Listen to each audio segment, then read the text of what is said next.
Welcome to the Live Fire Media Show, episode number 59, the only show that covers guns, movies, games, and gear. Your hosts tonight are the always fun and usually entertaining Hunter from Range Hot. Woo! Returning is our buddy Corey. And also joining us is Joe from Shooting Gallery. I'm Kawaka 47 from Live Fire. So let's get into it. Go, bitch! Fuck off. I think I need more bourbon already. Yeah, right. Yeah. Hey, here's the deal, man. If you start drinking at the beginning of the podcast, you're already behind the 8 ball. So I was drinking before we started. I was still working. Rookie mistake. Work day. It's perks you can do whatever. Well, I kind of didn't work during the middle of the day, so I made it this evening. So did you work today, Hunter? I went and bought me a new hat. Oh. Okay, so you weren't working today. Got it. I ain't That's a working no. like 8 days. What? Yeah. Holy fuck, dude. Well, I got work. I just ain't ready to do it yet. All right. Talking tree work or plumbing work or both? Tree work. We had a pretty good storm roll through North Raleigh, and I got to go do a bunch of fucking cleanup. Yes. What are you drinking there, buddy? Gatorade, baby. Oh. Purple drink. Never know with you, man. You never know. Yeah. I quit drinking for the sake. Yeah. I'd say for Tonight. I'm not going to have any more tonight. Yeah, right. I finished the beer and I'm on my water. Well, right away, Hunter, I'm going to tell you, if you didn't pay attention, Masters of the Universe is now on Prime. Bro. What? Did you watch it? Did you watch it? I put forth the try. Dude, it was good. I got about 10 minutes into it, and I was like, this sucks. And I did about 45 minutes, and I'm like, I'm going to just go in the kitchen and gouge my eyes out with a grapefruit spoon. You know, I was honestly hoping you said you had not watched it, just so I could preface it to you again to go, hey, look, dude, it's not the little comic book that came with the figures. It's more like the cartoon. Well, the cartoon was atrocious. I saw the movie that they did, like the live action movie. Yeah, that's what I'm talking about. I went and saw it in theater. I think Dave did too. Yeah, it's fucking great. I had a fun time with it.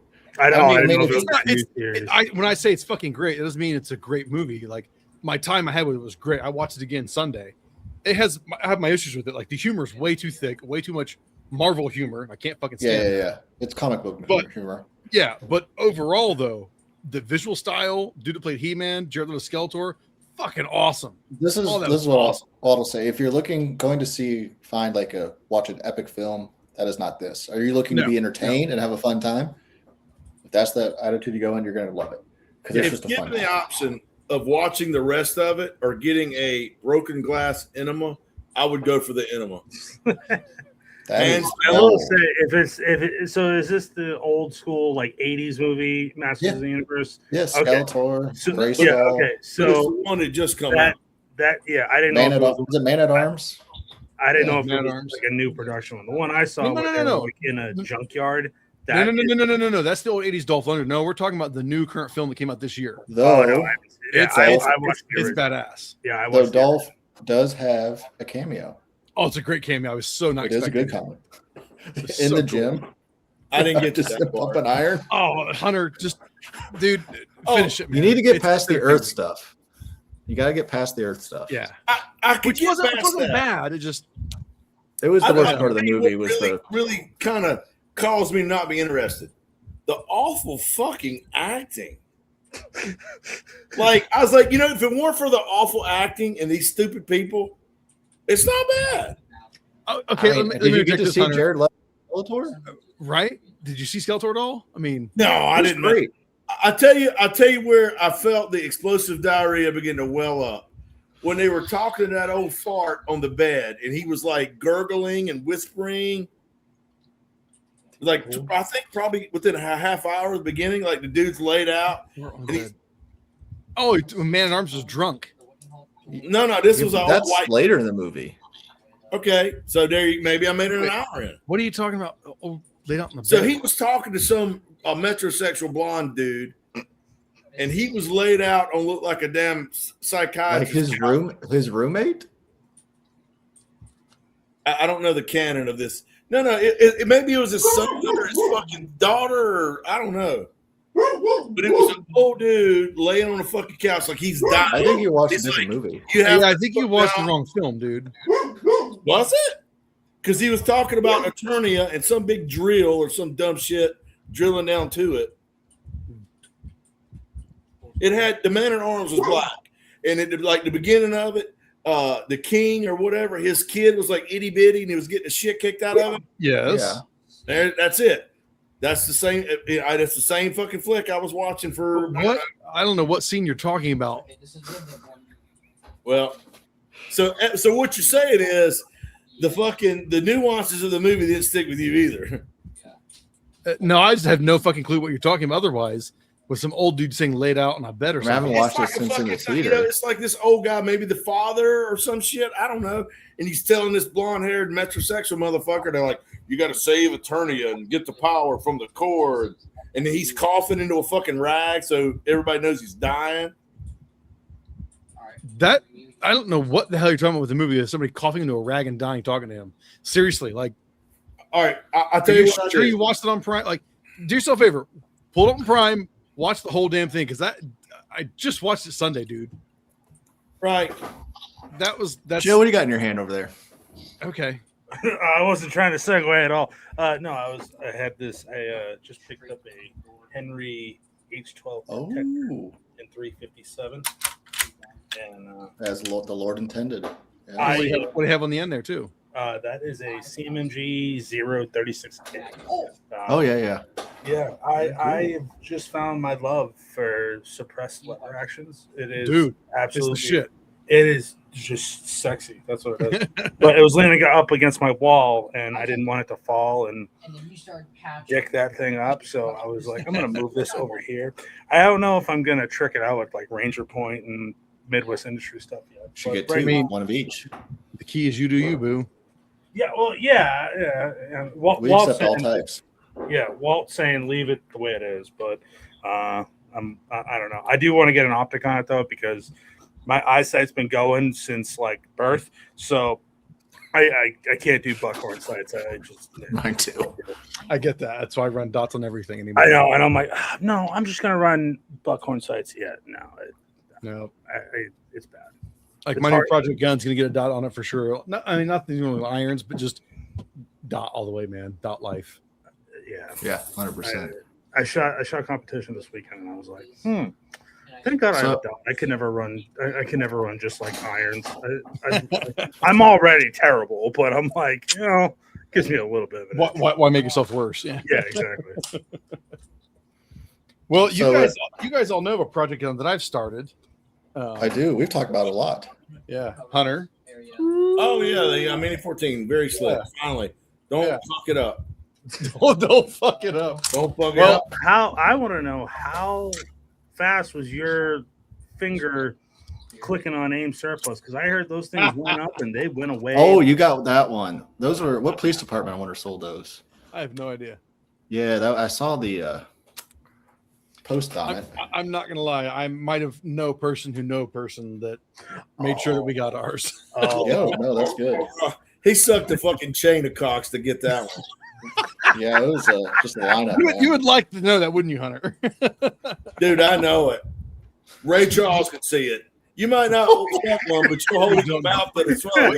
What cracks me up is you are such a homo on here, and in person, man, the slightest like gesture in your direction, and man, you straighten up so fast, it's even funnier. I think you know what turned me off to the homosexuality? What's that? You were an awful lover. Like after our year together, I'm like, I'm gonna get a chick. It can't be worse than this. Jesus. Yeah. So, Hunter talks all his big game. I mean, the definition of telephone tough guy, Hunter Elliott right here. Do you want to picture me getting you in the Hucklebuck in Vegas right there in your room? You love to make up so much shit. You had that look of just fear and ecstasy, just intermingling right there. You're like, Well, how much did those mini 14s set go for? Because I didn't even know how much they went for before they. I don't have a clue either, and I'm not going to disclose what I got mine for. But it was you got the friends and family discount. Yes, because if it wasn't, I wouldn't have done it. Because I know minis go for like $800, and I was like, Well, I know AIM had listed on Instagram that they were going to sell them less than 1,000, which I'm like, okay, that's cool. But that's still rich for my blood. I'm like, no way, because I get a new one cheaper than that, but I'm still not spending that much money. It's just like, no. They have like absolutely blown up all of a sudden. Dude, they really have, and I don't feel like know. A couple people like did chop jobs on them, tuned them to run some. I mean, people have been making adjustable gas blocks for a while for them. They're not new. Yeah. No. Like, I forget the company that makes them. I think it's like AccuTac or something like that. There's two, like Accu Accessories and Accu something else. Yeah, but gas blocks those forever because the only way to really accurize those was to put like the gas system on them. Because otherwise they're not like super accurate guns. Do you remember Ruger having the match version with a big old like gray laminate thumbhole stock? No, with like a thumbhole stock on a Mini 14 for a match. Yeah. That's like putting a fucking scope on a slingshot, ain't it? I mean, they existed, but it ain't no match. We're talking, and that was a big thing. Like you have to do a lot to tune those. Right. Yeah, when I worked in Massachusetts, there was a guy that brought one into the shop, and he had, I don't know if it was Tasco or he had some type of side folding stock, and then he had the barrel threaded, and he had a cool like Fortis brake with a blast cap, forwarding cap over the brake, and I had to put the Accu Accessories target rifle. And they run well if you get them tuned right. I like them. I think they're pretty cool. I'm all about the chopping the barrel and microing it because that's just badass. Yeah, I don't like. I first told Hunter the other day when I was talking about that I was going to chop it short. Of course, he's like, "No, motherfucker," But I honestly, I don't know. I know I'm going to change out and throw a Samsung top cover to put a red dot. Gives me some picketing options. Samsung. Oh, sorry, Dave. I sent you a link in messages. In StreamYard. Oh, let me pull it up. But honestly, the more I'm looking at this thing, I don't know if I chop it. I'm not going to chop it too short. I don't think.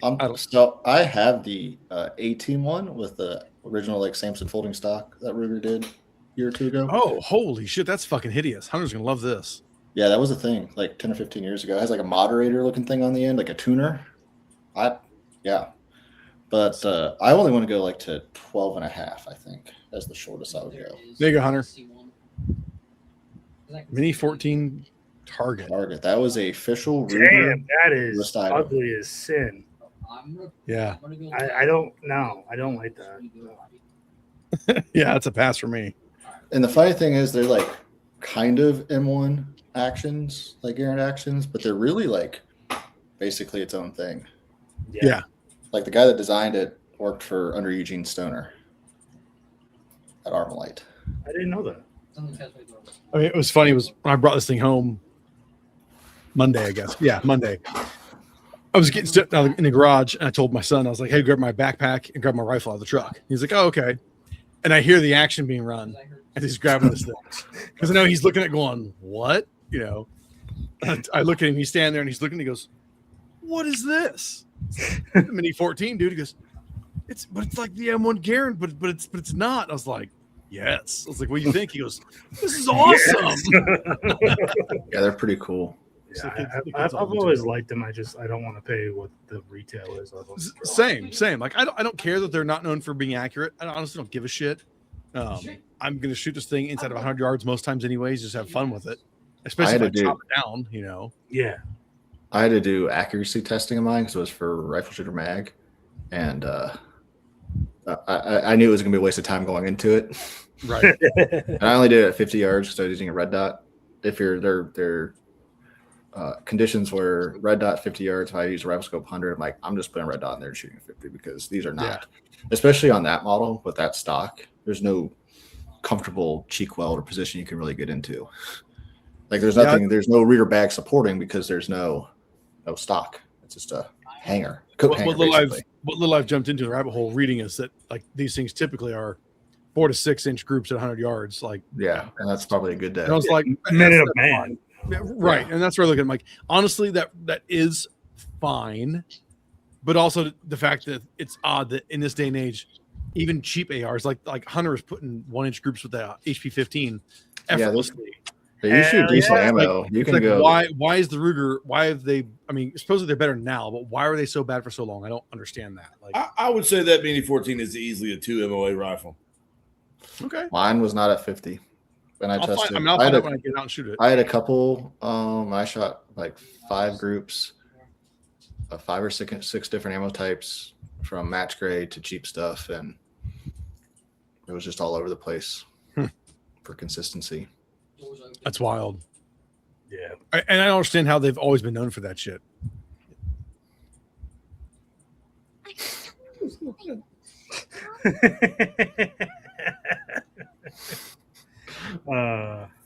Yeah. Bad duty.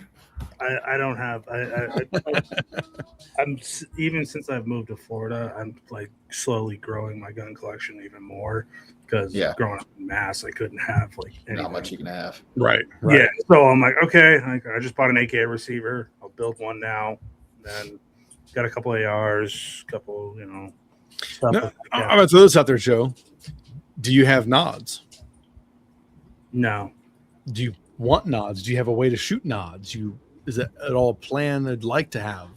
No. Okay. I say because if it is, I would say pause on the guns and get the nods. This is my thing on nods. They're cool. I don't go hunting at night, so I wouldn't have a use for them in that aspect. You're getting to say, I think the cheapest way to do it is get surplus dual tube PPS 14s. Then single's the cheapest rat. Yeah, PPS 14. Yeah, or go real old school and go PVS 7s and really save some money. Yeah, or you can go modern digital electric night vision. I mess with the digital. It's not good, but it's cheap. 7s are dope, but honestly, I'd still recommend people do 14s. So if you get two single tubes, the white phosphorus tubes for the PPS 14s, the helmet, the rig, that's like what? 10 you grand. Probably get it for like $7,000. You're dumping coin. Yeah, and then you got to get the pack. Then you got to get the mounts to right. You don't need a pack. You get you can still aim passively. I've get a Holocene Iris. And the Holocene Iris is great too. Yeah. Okay. Well, so you have to get an IR laser for the most part. Well, what's the airsoft brand that's popular?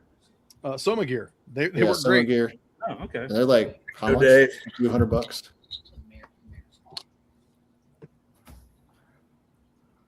It is. Well, go back to that. What? Hold on. 10 minutes and 23 seconds into the movie. Boy, I can't even see the screen. I'll text you. I don't recognize that at all. Like, seriously. I mean, you can see right on the screen it says Masters of the Universe. How far into it? 10 minutes and 13 seconds? 10 minutes, 23 seconds. I feel like that was still the Eternia story before it went to Earth. Maybe. And there was nobody in the bed because it turned to the attack. And I was like, did I get... And then the kid walked... It was a dark-haired kid. He goes over and finds some chick in a tent. That's something else. Are you sure? Because I just pulled it up. It says Masters of the Universe. You arrest that suspect. You said 10:13? 10:23. I'm goddamn. I'm pulling up mine too because this is that is not the fucking movie, dude. I'm telling you. 10:17 is 10:23. I know. I'm at 5 seconds before. That's when. What's the guy with the extended neck? Mecha Neck. Yeah, that's him fighting. This is at the time. This is them fighting. Yeah. You had to pull to here, Hunter. I'm gonna share my screen. Is there multiple Masters of the Universe movies? Yeah. Well, I mean, you have the old '80s one, and then this one, but you've also got other things that are called Masters of the Universe. But live action wise, that should just be the two films. But what I'm telling you is, when this flick started, it was a fucking little kid getting the shit kicked out of him, and the damn king come out there and knocked him down with a sword, and then the man at arms picks him up. And he's like, "Stand tall," and he turns. Yes, that's correct. Okay, this is not long after that scene. I'm telling you. Yeah, there's the 1987. No, this ain't that killer. Hang on, hold on. Way to do this. Oh, fucking ad. I mean, I hate to, take up your podcast, but I was like, am I fucking crazy? Did I watch some other fucking flick and like imagine this? Yeah, literally, that screenshot of the dude is not familiar at any degree. Like, I sent you 4 photos of that and a picture of my fucking tank. So I did not recognize that shit at all. What in the? I am literally at 10 minutes and 26 seconds paused, and it's not that scene. Yeah. Look at the pictures I sent you, Dave. No, I'm looking at it, and dude, same thing. I'm with Corey. 1023. It's the attack on Eternos, and you're seeing Mechanic. This is way before then. This is like, Dude. Okay, you know what? 10. Yeah, I hear 10, you. 26. Okay, but Hunter, hold on, Hunter. Again, maybe you clicked some other fucking thing that I don't know what, because yours also says it's an hour and 21 minutes. This movie is 2 hours and 13 minutes. I'm at 10:23 on mine. It's gotta be a different movie. So you're on something else, Bro. That is not this movie. So I just hallucinated a little kid getting the shit kicked out of him in the Black Knight. Dude, I'm not saying it can't be a fucking ripoff of something else, but even your own photo says 1023/12123. I'm at 1025 and it's /21329. So no, somehow you've got the wrong movie to some degree. This is impressive. This is I'm totally like interested in what the hell this is you caught and you watched. What the fuck is this? Can you drop the image in like Google image search? Is it? Yeah. I'm I'm gonna take a picture of the kid and his old man. I mean, I got it on my TV right now. Right in the door. I know we have it pulled up too, dude. It's like no. It might be something on a different streaming service. Yeah, I'm assuming you're on Prime, right, Hunter? No, There you go. What are you on? I don't know. It's one of Candy's apps. Okay. So you're not on the right movie then, guaranteed. You're on some hack. It's clone, only copied streaming thing. on Prime. Yeah, because it's their movie. It's not only streaming on Prime. Yeah, you can probably rent it elsewhere. You can but to rent watch it or for buy free, it. It's only on but Prime. it's an Amazon movie. I'm waiting for the new Mandalorian movie to hit. This is it. 100%. No, it's not, because these screenshots are not from that movie. I bet you $500 in a fucking American money. Your screenshots are not from this fucking movie. The time codes don't work, dude. Okay, you hold your fucking beans there, Shug. How do I put this in my notes of like Masters Universe wrong film retardation? So should I bring up now that I went and saw Odyssey last week? Is it okay? Is it bad or is it like? I loved it. I was a big fan of the story of like the whole Greek mythology side of the Odyssey, and so my favorite thing that's been a critique is people saying it's not historically accurate. Who gives a shit about that though? No historical movie's accurate. Braveheart's not accurate. Troy's not accurate. Hey, can I tell you something? Wrath of the Titans is The Odyssey is a fictional story. exactly. Oh, well, right then there's that. It does have pretty damn good source material. I mean, it's Homer. Yeah, So- But this isn't Homer's either. This is different chicks. it's Right. a translation. It was I a think it's feminist view of it. Yeah, I saw it. It's the Emily Wilson translation, which is the most recent translation to like the most modern form of English. That's what I've heard a lot of people are bitching about is that it's that. But But here's the thing: the people that are bitching about that, she came out and said she hated the movie. well, So she's also people considered to be like some leftist ideology bitch. So of course she's gonna hate it because it's still probably too many men in it, probably. well, that's the thing. People are saying like she's like a extreme leftist and stuff, but she came, and that's the source material they use. But she came out and said she had this whole thing about not liking the movie. I thought the movie was great. It's Christopher Nolan.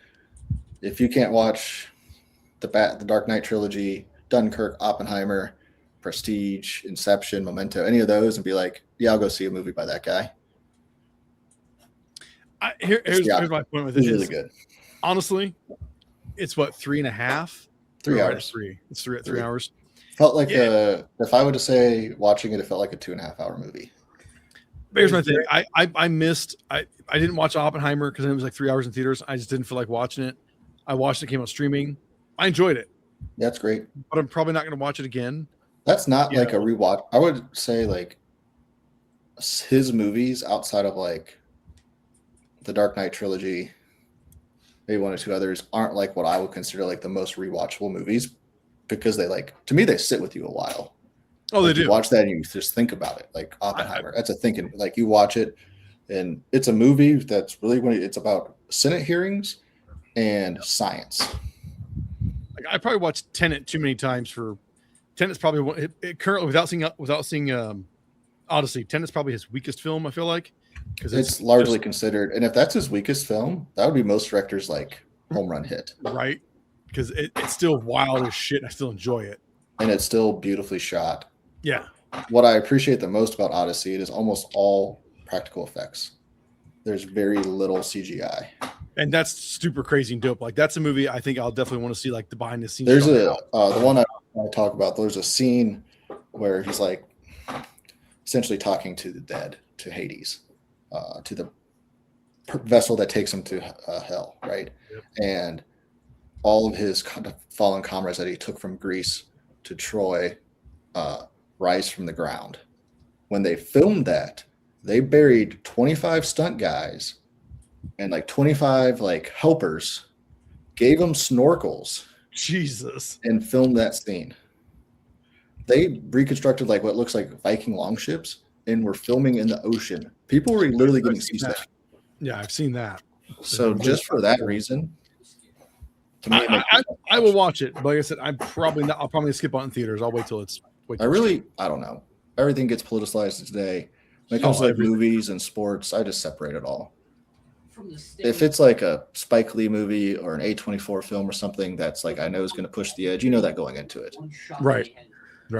The Odyssey, there's some selections I didn't love about Odyssey. They use like terms like mom and dad. Right. I'd rather them say like mother and father. Yeah, because even the trailers that was jarring when he says dad and daddy in the trailer. You're like, yeah, that was weird. They only do that at the beginning, not at the end, which is strange. But even their excuses saying, "Oh, it's modern writing for modern audience." As soon as I hear that excuse, though, I'm like, "Fuck off with that!" Like that's still a lame ass excuse. That's not going to ruin the movie for me, though. I'll still just in terms of like if I were to rank Christopher Nolan movies, it's probably like out of the 13, like 5th or 6th. Okay. I'd say the Dark Knight series would be my favorite. Yeah, I mean, Dark Knight, Memento, Batman Begins. I love Interstellar. I probably like Interstellar more than most people. Interstellar's great. It's one of my all-time favorites. Interstellar's great.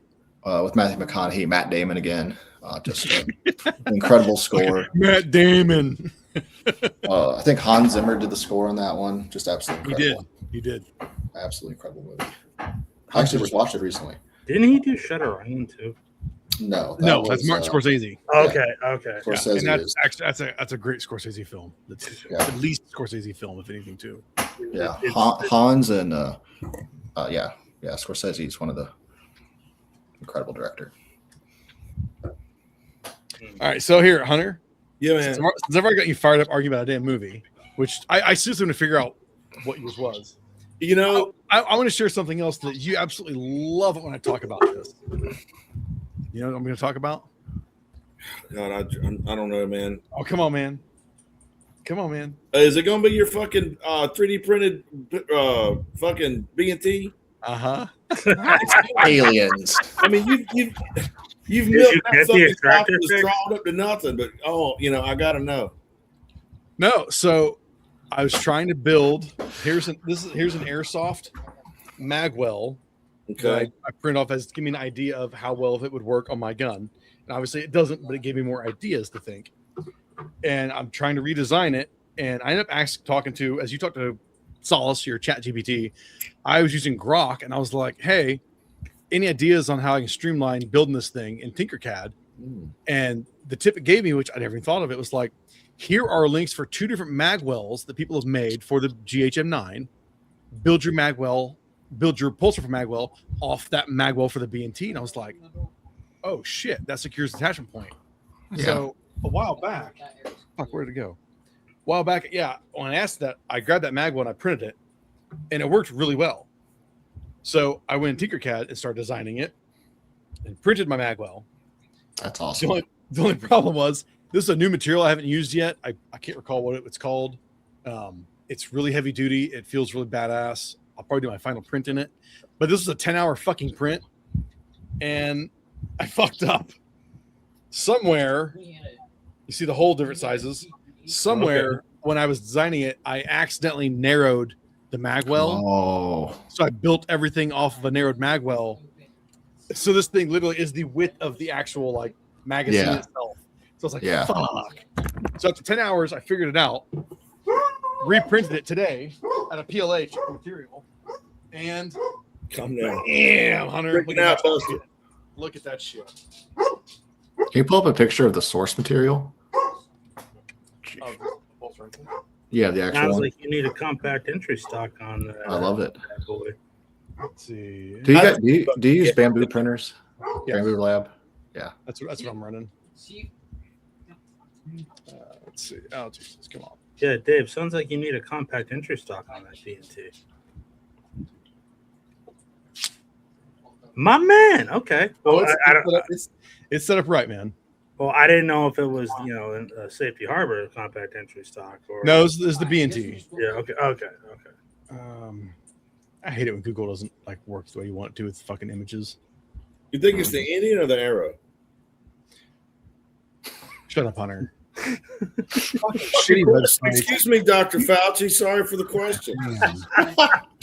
Please the fifth. Oh man, there we go. I don't watch politics at all. It bores me to death. But they were going. I've seen. There we go. They were going hard on him. As they should. Fucking. There you go. Oh yeah, that looks pretty good. Yeah. So this is what I was building. Is just that. It was to close in a gap from the Ripley rail to the BNT. Yeah. And I fucking succeeded ultimately. That's the main point. I pulled it off. I mean, the only thing really is a more swept grip you need.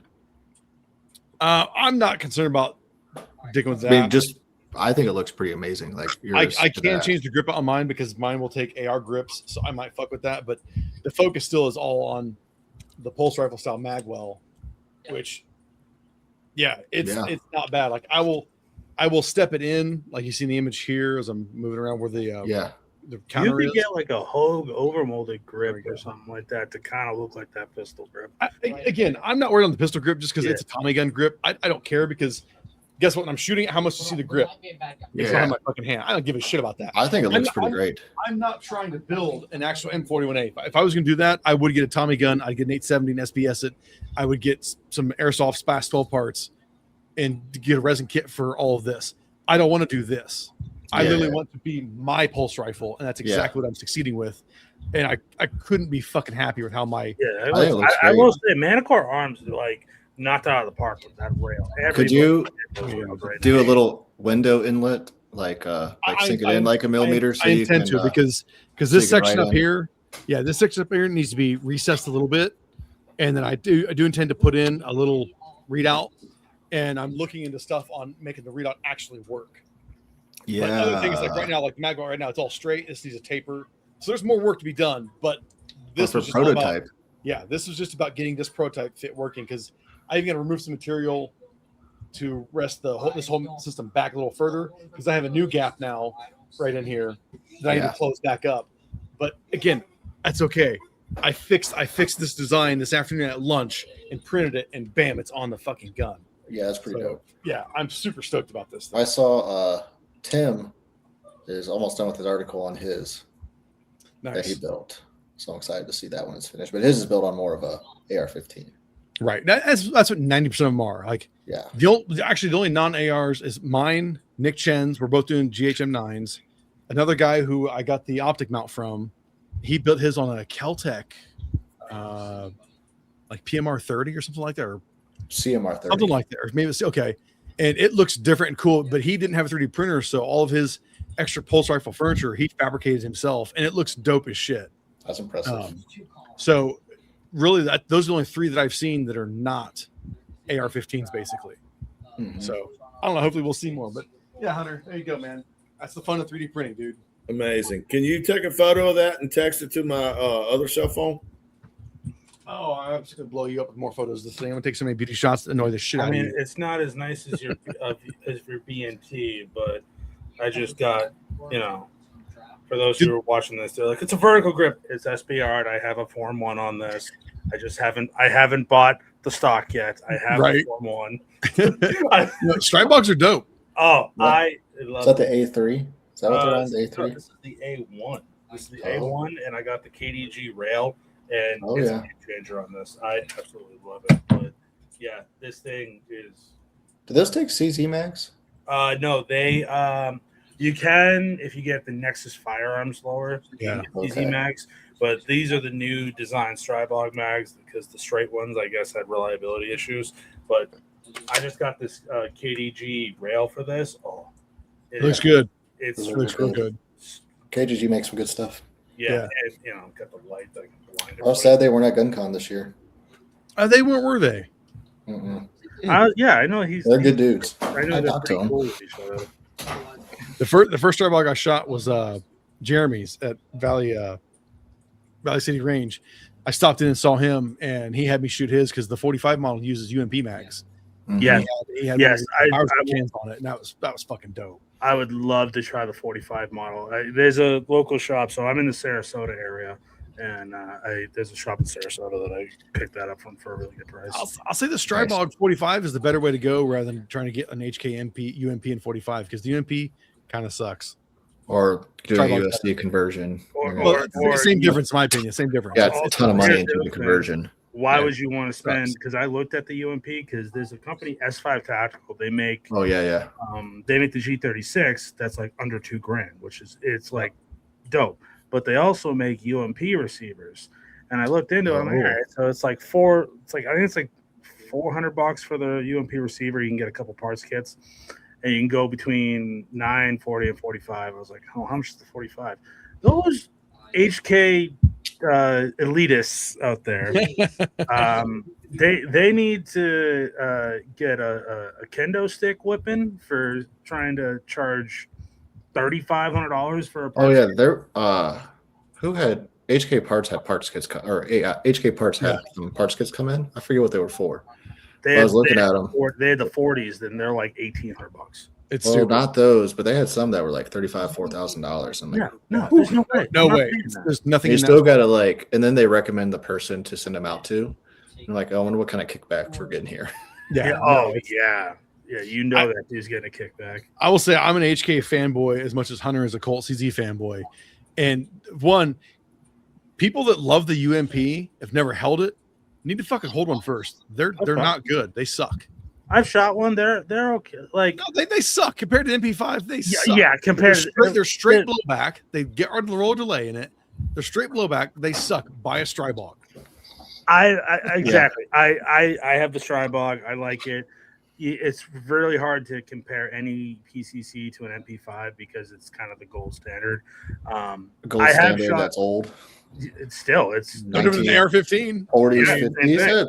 But like I've shot a UMP, and it's not like pleasant, but like it's overrated. It's overrated for sure. People like them because they were in Call of Duty Modern Warfare. Exactly what I was just about to say. Go older, it's called Counter-Strike.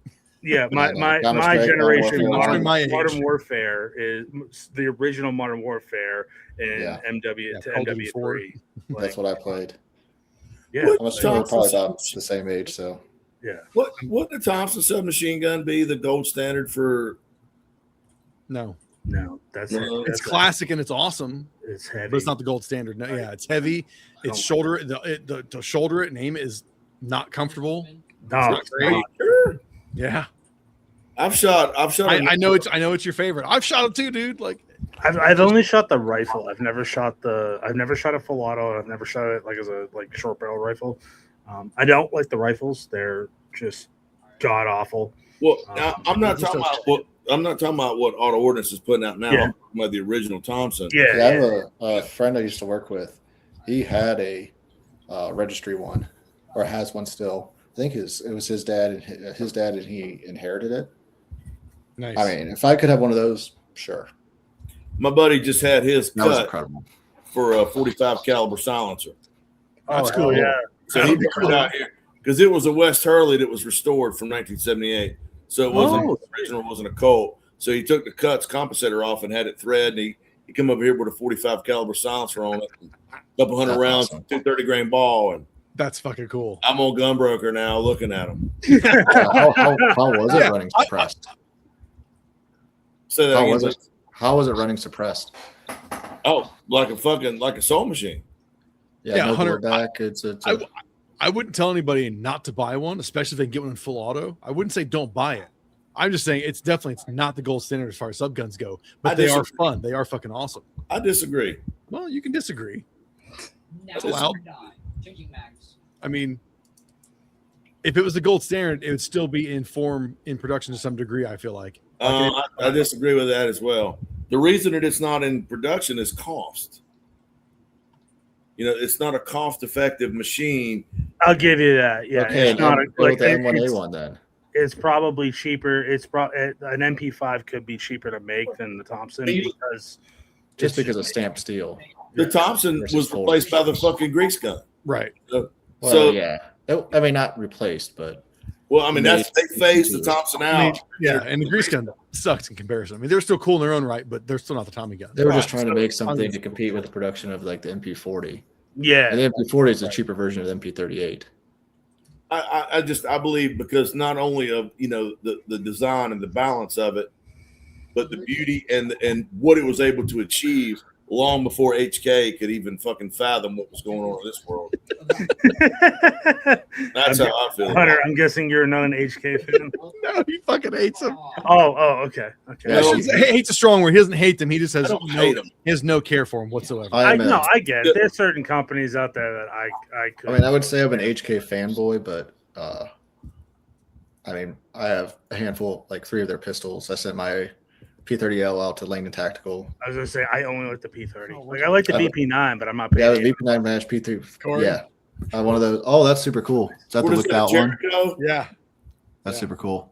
The yeah, a P30 VP9 match and then a USB 45. Do you need a brake? Do you need a little bit bigger brake on that? Is that 9mm? Hey, it worked for John Wick. It's called fun, Hunter. You forget firearms can be fun. Come on, man. You went from like hating the modern lever action to loving Mad Pigs, and like opened your world. Hold on, opened your world. But then you told me even this week, now you got yourself your fucking pocket watch that is classic. It's badass, but it is making you more of a curmudgeon, isn't it? It really is. It's just Dave. Here's the thing, like the reason that I can accept what Mad Pig did to their lever gun, even though it's not aesthetically as pleasing as wood and steel, is it's all functional. It serves a function. It makes the rifle more user friendly. What does that do? Not functional. Makes it sing recoil and shoot like a 22. Hey, Dave, can I tell you the most factual thing you'll hear all week? Go for it. You can't spell fun without an FU in it. Facts. A lot of facts going That's on. the truest thing you'll hear all week. Great. A lot of facts going on tonight. I had a really nice piece of advice disseminated to me by my dentist. He said the 3 things that you can do to take care of your teeth the best. Were you under by chance, like in laughing gas? No, this really happened. Brush every day, twice a day. Floss every day, at least once a day. Mind your own fucking business. That's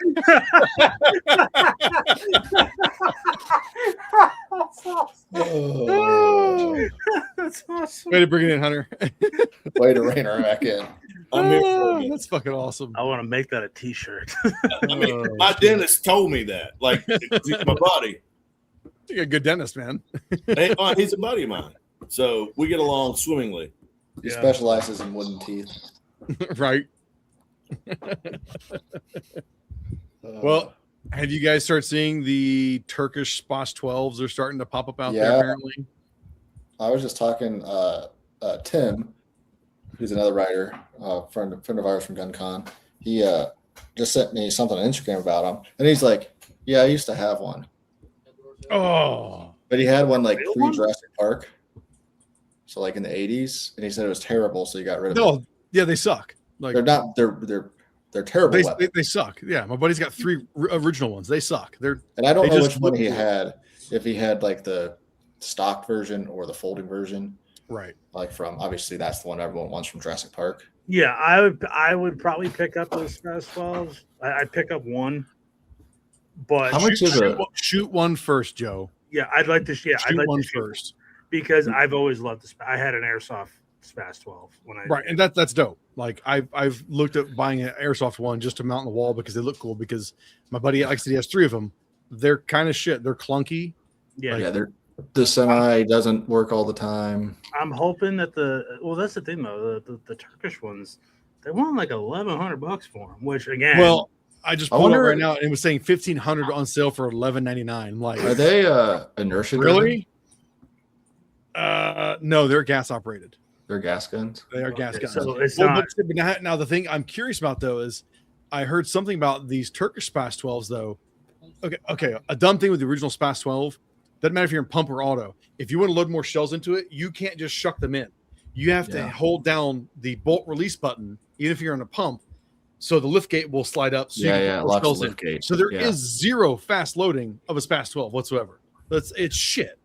But supposedly the Turkish one, being less accurate clone, which I don't care in this sense, they copied more of a Benelli M4 or Turkinelli M4. Yeah, that makes sense. Which, if that's the case, that could be kind of dope. But still, a Turkish clone over $1,100 makes me really skeptical, man. Yeah, like I don't even want one of those. The Orthos, Those are dope. they're cool, but they're still Turkish and they're over $1,000. Right. So the cost of Orthos, spend a little more on buying actual Benelli. Like seriously. Yeah, Like, yeah, they fully tricked out. I hear they got run American- great, but that's where I'm at with it. Like yeah. I don't know. There's a dealer somewhat nearby me that has like they're a dealer from that, like usually like 4, 5, 6 different models on hand, and they're dope as crap. Like they're cool guns. But I'm like, I just can't get behind buying it. Yes, it's made in Turkey. Yes, they put a lot of stuff on when it's in the United States. I get it. Right. That's just 922. Still a lot of money. I'm kind of a cheap just a lot of ass money. anyway, so for me to spend over $600 on a gun is, it's out there. Very rare. For me, Jurassic Park's like a top 5 movie of all time. Exactly. It's like the movie of my childhood. I adore that movie. I goddamn kids was so sad when Sam Neill passed away a couple weeks ago. I know. Like I sat home that night and watched Jurassic Park. It's such a good one. Hunter and I talked about that. I was watching Dead Calm. That's one That's I funny. love with him. But like for me, the Spaz 12 for me was the Terminator. Yeah. It's not Yes, fuck Jurassic Park. It was the Terminator. That's where it was. See, that's the thing. My Terminator shotgun is the 1887. Like, Yeah. Yeah. I 1887 on a fat boy. on On a fat boy. It's like that is the best shotgun from Terminator. I saw like Jake from 1911 Syndicate did an original Winchester that had Mark III custom firearms do a Terminator job too. Oh, that's dope. Like it was actual original Winchester. God. And took it down and made so it's about as authentic of a Terminator gun as one would have been on set. I would love to have one, but then again, I would try to do the shucking of it, and knowing my luck, I'd go to like rack it and it just flies out of my hand. And I'd be like, I feel like did they have multiple of those on set and one was specifically set up for that? Oh, I'm sure it was. Or am I thinking of the Rifleman with the? Oh, I'm sure the same for that too. I'm sure they probably did have like you had multiple But heroes. I feel like hero twirling it. Yeah. Yeah, I feel like the one was specifically designed for twirling. Yeah, it's called lubing the action up like crazy. It's probably don't even actually lock up, but so you can twirl the damn thing. Like I've twirled my Henry, I burnt my fingers doing it. I'll tell you right now, though, this Henry, I've handled a lot of lever actions. Goddamn, that Henry is just smooth. Oh, it's so smooth. Like I think it blows and I like the Marlins, the new Marlins. They're not bad. It's just for some reason. You got to get a JM stamp Marlin. No, those are like the JM is like actually when it's Marlin Firearms Co. in New Haven, Connecticut. Okay, so it's not Freedom Group Marlin. Correct. So you want there's a little stamp on the barrel, letter JM. I think it's on the barrel. I don't. Now you say that for collection wise? You're saying because they run better? Because I've heard the Rigger's building them absolutely right. They're building them good, but for like collector value, those are the ones that are. I honestly don't give a fuck about that. Yeah. In terms of like actual quality, I still think they're the best. Yeah, I don't know if you guys know this. I run a gun broker live commentary show on Rumble, and for the past couple weeks, cool. Lever actions. Yeah. And you can tell when it's clearly like a Freedom Group Marlin, and I'm like, I just look at it, I'm like, I'm good. So do you know the story why they were so bad? Well, I have my own theory. Other than it's Freedom Group. No, I mean, this is everyone's actually Remington. this is true. So factories in New Haven, Connecticut, right? Freedom Group is out of Ilion, New York. So they moved production to Ilion, right? The difference is they didn't bring any of the machining or any of the crew with them. They That's on the started Freedom Group. brand new. Well, the problem is in New Haven, they were using machining that's so old that over time it degrades. So when it degrades, they just adjust the drawings, the specs, to match the machine. So then you have all these drawings that have been adjusted over time. You bring those over because they own them. Freedom Group owns them. It's part of their intellectual property. You bring them over. You bring a new crew that's never worked on it before. And then they build a gun on new machining based on dated specs that are configured for old machines. Right. And that led to issue after issue. If you go to the later couple years of Freedom Group guns, they're actually not that bad because they finally figured out what they were doing. So I don't know. That's a big thing of what happened. I was I have my own theory on Freedom Group. I feel this is my conspiracy theory of the night. Freedom Group was a government plant. No, seriously, because what companies did Freedom Group go after? They went after the legacy brands. They went after Marlin, Winchester. Who else did they own? Winchester, you mean Remington, not Winchester. Remington. Sorry, Yeah, Remington, Remington, Paraordnance. AAC. Yeah, AAC. AAC. So they took all the legacy companies that everyone knew. AAC, Harrington Richardson. Actually, I really want PSA to come back out with H&R single shots. Oh, the handy rifle. So when there was actually one cool gun that Freedom Group made, and it was way ahead of its time. It was an AAC handy rifle. Yep. So it was a threaded blacked out, threaded barrel, 357, 44 mag. I'm going to correct you. There's another gun that Freedom Group did right. Which was? The ACR. Oh, yeah. That's true. The Bushmaster ACR. I'm surprised this new Bushmaster is not bringing that back like that. Well, it's Dude, PSA. Well, and PSA owns them. Nobody can get a straight in. No. Oh, no. They own DPMS. I'm so Franklin sorry. Franklin Armory. Yeah, Bushmaster. But DPMS is what. But I can't get any confirmed reports of when they bought Franklin, if that actually came with the ACR stuff, because a guy at Magpul told me, this was years ago when Freedom Group was still kicking. He said that their contract is that Freedom Group has the rights to the gun as long as they want to make it, which they were making. They had the Remington version, the Bushmaster version. But if they quit making it, it reverted back to Magpul. And I've never heard anyone else ever. This was a Magpul guy. I remember the show. So I saw it one year. I saw Hunter. I was at the Big Rock show in Raleigh, and he told me that, and I was like, "No shit." I was like, "Why didn't you guys go to somebody else?" And he said, "Dude, we shopped the ACR to everybody, and nobody was interested in it, but Bushmaster Remington. They were like, yeah, we'll fucking make it." I mean, and they made some changes to it. Supposedly they said they had to. And this guy, he wasn't like a super Magpul veteran, so he didn't know anything on that. But he was like, yeah, they did make their changes, and they made the gun. And he was like, why do you have one? I was like, yeah, I fucking love it. It's an amazing rifle. It's absolutely. So do you know Templar was low key at GunCon? Yeah, I know Dana. Okay. He was right next to you. He was in Layer X. Yeah. So they're in Ohio. They're near Lima. He's in Lima. Yeah, he's in Lima. Yeah, near Lima. Yeah. So I was emailing him. His sites are badass. I think pretty soon they're gonna. I think August is around when they're supposed to maybe be shipping. Because he was fucking me at GunCon. He's like, dude, he goes, do you shoot your ACR? And I was like, no, I safe queen it. So I bought the MCX and the MR556 because of everything being tits up on it. I was like, because otherwise I got to come to you. I was like, which I would if I needed something. He was like, well, dude, you can just get one of my rifles. And I was like, dude, every post you make is how behind you are trying to get caught up. I was like, I'm not going to bother bugging you to get one until you're well caught up. And he goes, thanks, man. I appreciate that. I'm like, yeah, I think it's going to be. I don't know. I was emailing him some. We were talking about it. What MCX do you have, Dave? The Virtus, the Gen 2. Is that the gray one? Yeah. Okay, so you have the good MCX. All right. Yes. Yeah, that's the one I want. That is probably the best. I should have bought one. It's phenomenal. Years ago. It's phenomenal. I love it. Actually, my dream MCX is one 7.62 by 39. Why? I don't know. I just really want one in that round. Well, I mean, I guess you still could because you could get the barrel for the. They make. They have uppers for sale. Yeah, I've seen the LT. and it comes with the upper and then the pick adapter to put on a. See, my problem is I don't mind the idea of a 7.62 by 39 AR, but honestly, for me, it needs to run AK mags though, because I hate it's the visual. The visual of those AK, the AR mags have that hard turn. Yeah, it's so ugly. No, I would rather have like Hunter. What was that one? I played with it. I think you did a review on it. The Israelis were doing. You know, I'm talking. I know what I'm talking about. The Galil? No, not the Galil. No, because it's an AR-15. Yeah, I know exactly what rifle you're talking about. Way before CMG did the Mutant. It was way before them. Yeah, it's an older gun.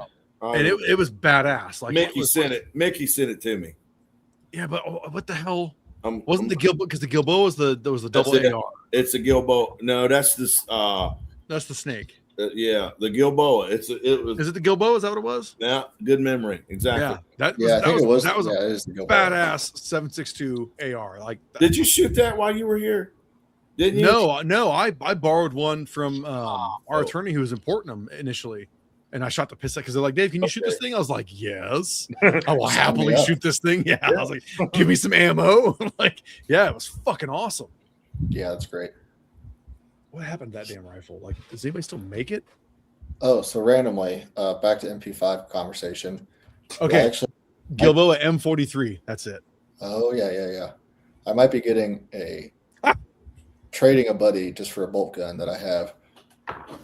Oh yeah, I've seen that. I remember that exactly. And this is what popped up. That was Hunter. Look at that shit. Gilboa M43. And that's what came up with Range Hots coverage on it. Yep. And there's Big Mike. Yeah.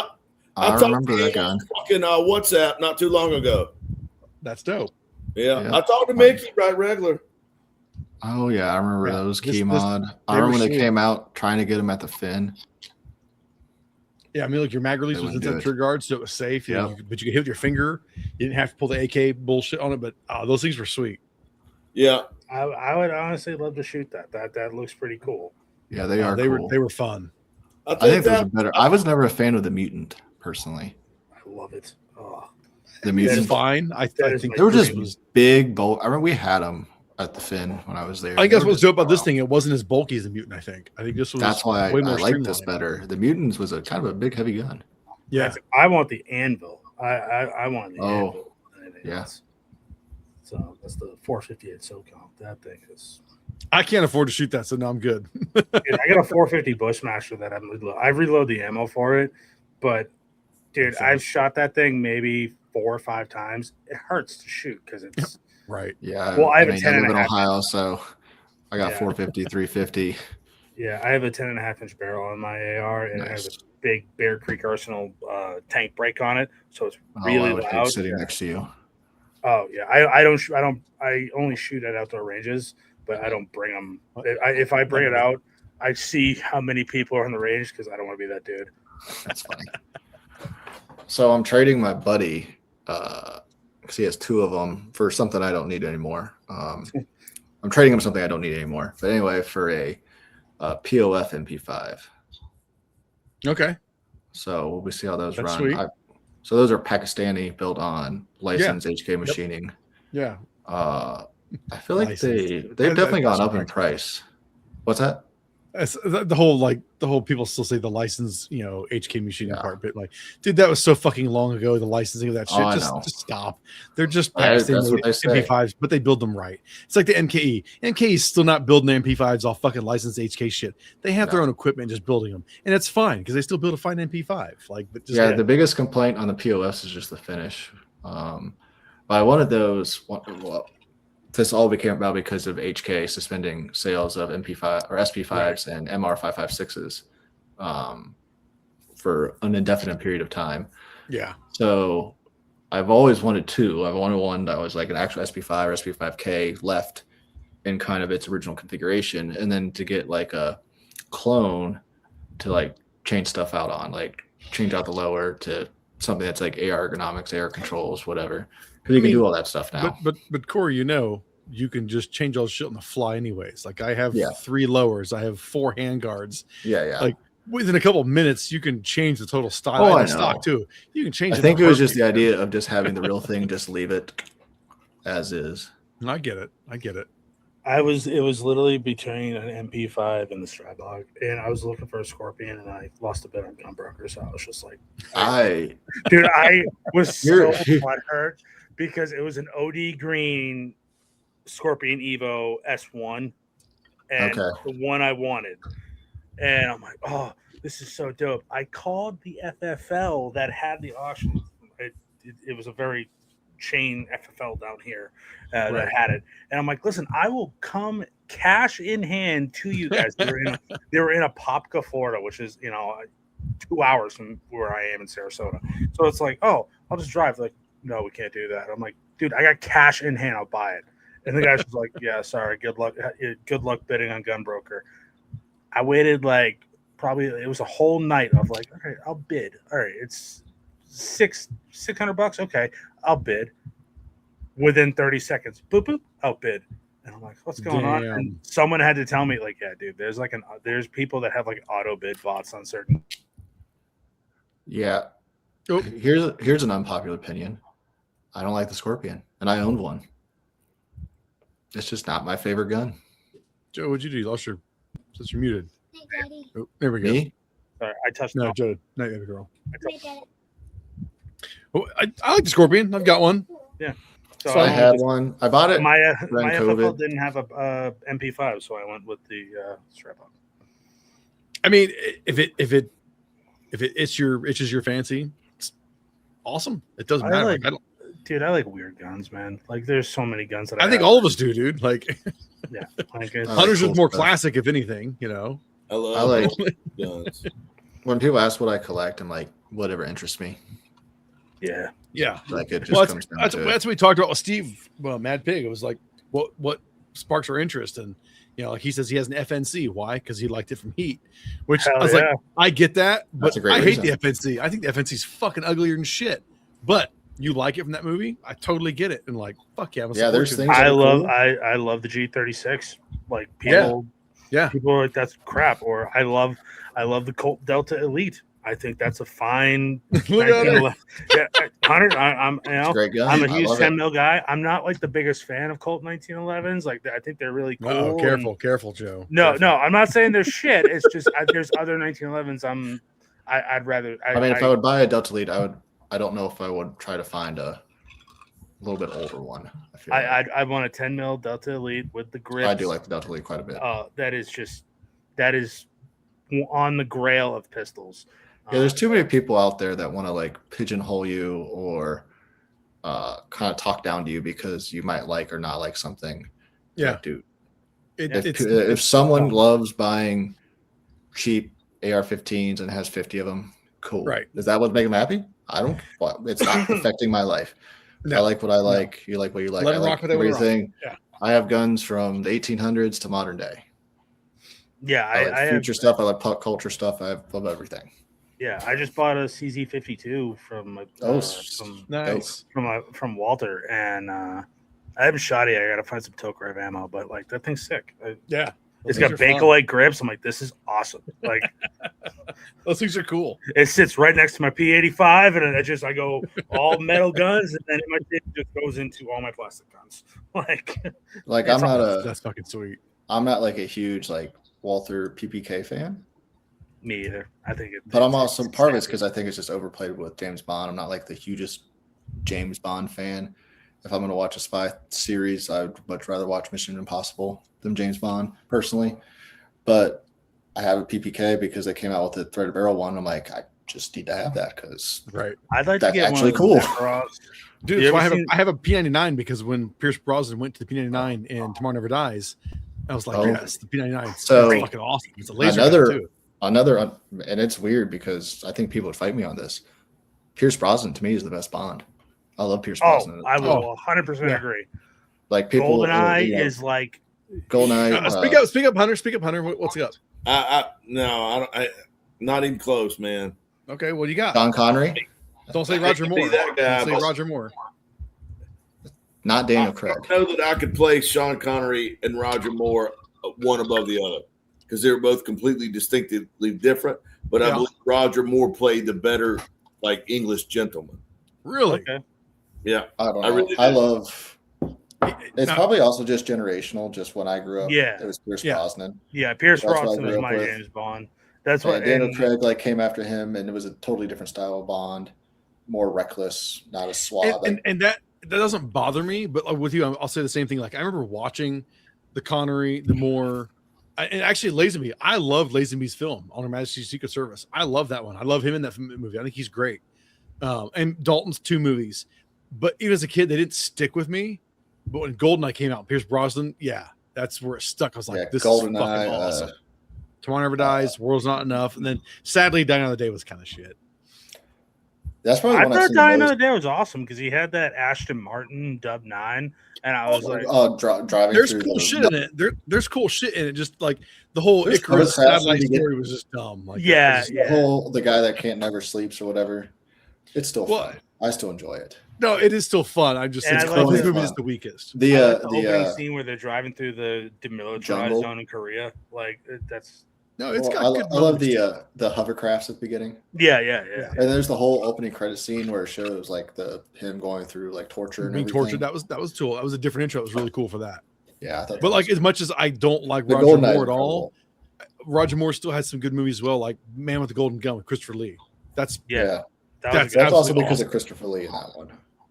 Partly, yes, because Christopher Lee's fucking awesome. I'm not like an old movie guy, but like I've seen a lot of the older James Bonds with Roger Moore and Sean Connery and all that stuff. Yeah, From Russia with Love is still great. Yeah, I'm not saying that. I'm just not like Dr. No is still great. I mean, there are people that just over the top into it. I'm just like, yeah.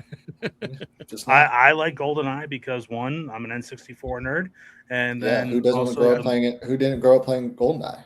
Yeah, right. and but the movie GoldenEye was awesome. It was just first time I really saw an AK-74 SU was like, that's fucking awesome. Yep, that's the AK I want because of GoldenEye. You know. Oh yeah. And every time I click a pen, I always do 3 times. I've always done it. I've always done it 3 times. That's fucking great. I don't even think I've actually watched all through the Daniel Craig movies. They progressively get worse. I saw the first one and I was like, oh, I'm good. What's the Sky? What the heck is it called? Skyfall was great. Yeah, I think that was his top. I watched. That you can just leave it at that. Because I'll say Casino Royale I think was really great. I liked it for being a new Bond. That's the one. The fact that it was a whole reboot, that was fine. I could deal with that. I thought Casino Royale was great. Casino Royale did go Quantum of Solace, and then Quantum of Solace was just there. Skyfall I thought was Skyfall great. Yep, Skyfall was third. Didn't he have the double barrel English gun at the very end? Is that Yes. Skyfall? Yes. Yeah. Okay. Yes, because he's back at his family manor. Yeah, defending. Yeah.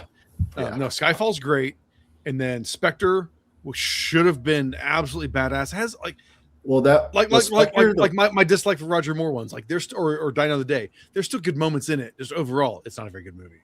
I think Spectre was during a writer's strike. It might have been, but I'll be I won't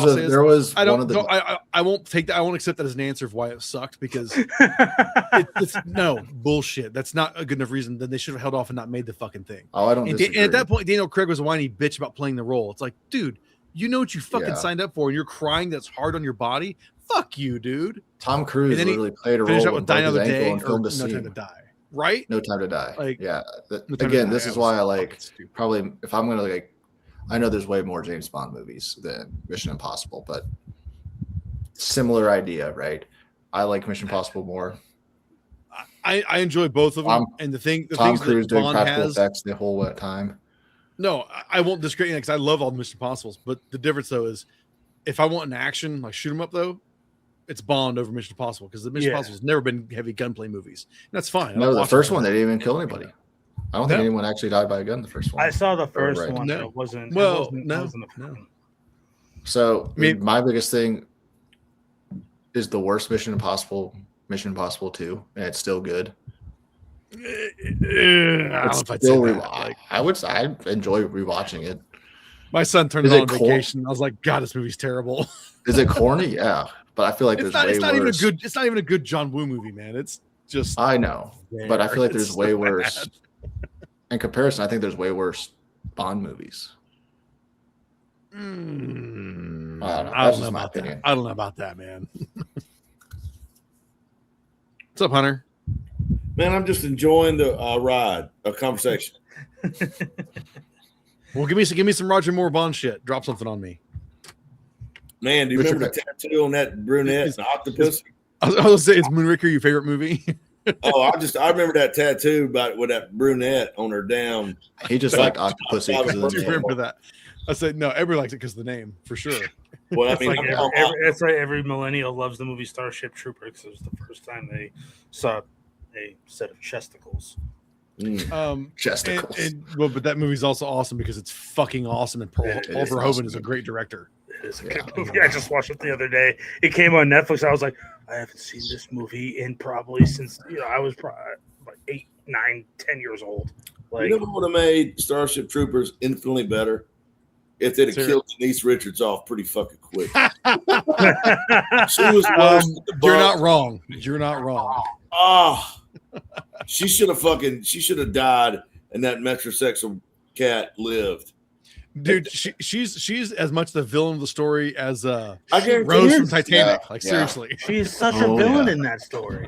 Yeah, that is true. Yeah, she definitely is the fucking bad guy, dude. She's hot as fucking fish grease, though, man. Gosh. Oh, for sure she is. But yeah, she was the bad guy that fucking movie, and her ass lived all the way through it. Like, fuck you, I should have killed her. She should have bought it. And the redhead chick, she should have fucking. She was way hotter, and had brains. Absolutely. When she died, that hurt, man. It was like 9/11. But wasn't that not good storytelling though?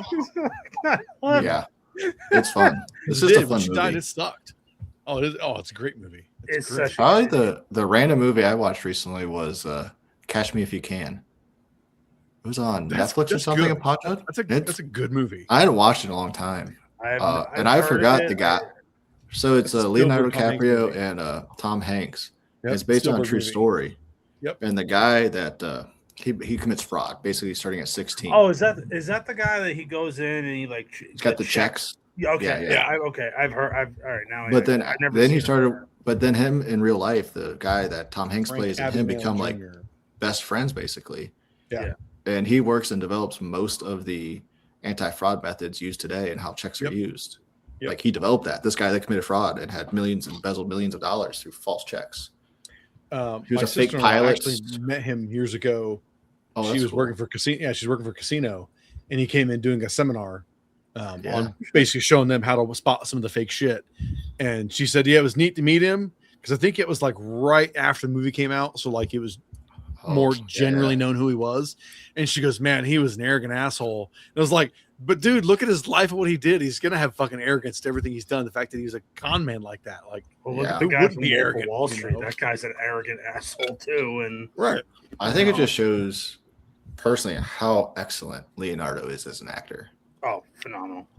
He's a terrible human being, but boy, yes, terrible human being. Great. What's the one where he's in the woods? I need to watch that one. The Revenant. Oh, you never watched The Revenant? I still haven't seen it. I've always wanted to see it. Yeah, I saw that in theater. Boy, I just missed it and haven't caught it. I really like it. Hoping or had time. I mean, I'm a huge Tom Hardy fan too. Like he looks like Hunter in that movie. Kinda. Got the beard. Who are we talking about? DiCaprio in The Revenant, right here. Look at him. Is this the one where he fights like a bear? Do what, Hunter? He ain't nowhere near good looking as I am. Oh, I didn't say. I just said he just makes me think of you seeing him in this. That would be like a Temu Hunter. Temu. Nice. Double check me, Dave. Swing and a miss. I think Leo. That's the only time he won Academy Award for Best Actor. Was The Revenant. I'm sorry. That I have no idea. And I'm my hoping problem was since Netflix has Starship Troopers, I'm hoping they start bringing the whole like Tremors movie series back. Oh, that'd be cool. On that they're on Pluto if you can stand a commercial. They're on what? Yeah, Pluto. I just hate commercials. Okay, yeah. But you gotta suffer through the commercials. No. Yeah, but you know what? The fact that the movie's still uncut, I can deal with commercials. I do Tubi a lot of times. If something's on there, the commercials don't bother me that much because you're still getting the full movie. It's not the sense for TV shit, you know. Yeah.